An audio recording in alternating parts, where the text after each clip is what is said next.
Hi friends, இதுக்கு முன்னாடி நம்ம ஆல்ரெடி வந்து பார்த்துருப்போம். இப்போ பப்ளிக் க்ளவுட்னா என்ன, ப்ரைவேட் க்ளவுட்னா என்ன, ஹைப்ரிட் க்ளவுட்னா என்னென்னு.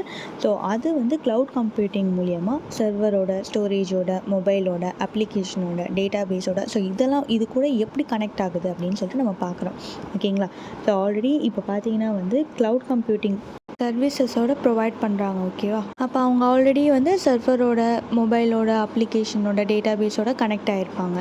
ஸோ இது மாதிரி வந்து ஸ்டோரேஜோட கனெக்ட் ஆகிருக்கும்போது அந்த டைமில் வந்து நமக்கு எந்த இடத்துல வந்து எந்த ஸ்டோரேஜ் தேவைப்படுது, ஸோ பர்டிகுலர் டேட்டாவை மட்டும் நம்மளால் வந்து ஃபெச் பண்ணிக்க முடியுமோ, ஸோ இதை யூஸ் பண்ணி நம்மளால் வந்து எந்த இடத்துல வேணுமோ அந்த டேட்டாஸை வந்து பர்டிகுலராக வந்து ஃபெச் பண்ணிக்கலாம். இது மூலியமாக என்ன தெரியுது அப்படின்னா, சர்வர்ஸ் வந்து இன்டர்நெட் மூலியமாக வந்து ஆக்சஸ் பண்ணிக்குது. அண்ட் தென் வந்து சாஃப்ட்வேர் அண்ட் டேட்டா பேஸ் எல்லாமே வந்து சர்வர் மூலியமாகவே வந்து ரன் ஆகிக்குது.